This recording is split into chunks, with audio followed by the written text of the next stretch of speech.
நண்பர்களே, இது life of கிட்ஸா episode 11. இன்றைக்கி அண்ணனுக்கு லெக் டே. ஸோ இந்த வீடியோ ஃபுல்லாக அதை பற்றி தான் பார்க்க போகிறோம். முதல்ல நம்ம ஸ்ட்ரெச்சஸில் இருந்து ஸ்டார்ட் பண்ணலாம். ஸ்ட்ரெச்சஸ் பண்ணும்போது ஒரு விஷயம் ஞாபகம் வச்சுக்கோங்க. உங்கள் ஜிம் வாழ்க்கையில் எதை வேணும்னாலும் ஸ்கிப் பண்ணுங்கள், ஆனால் லெக் டேவை மட்டும் ஸ்கிப் பண்ணிடாதீங்க.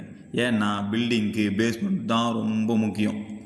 முதல்ல நம்ம ஸ்குவாட்ஸ் தான் போட போகிறோம்.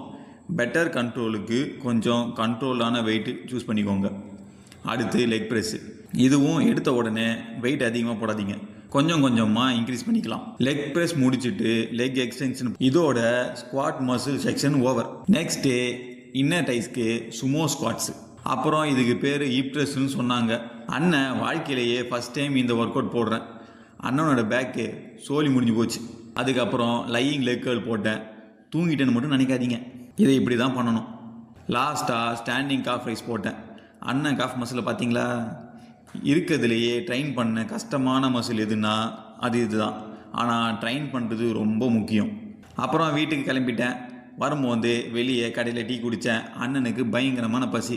அதனால் வரும்போது அல்தாஃபில் சிக்கன் ஃப்ரை ரைஸ் வாங்கிட்டு உடனே பிரித்து மேய்ஞ்சிட்டேன். சாப்பிட்ற கேப்பில் மிஷினில் துணி போட்டேன். சாப்பிட்டு முடித்த உடனே துணியை காய போட்டு தூங்கிட்டேன்.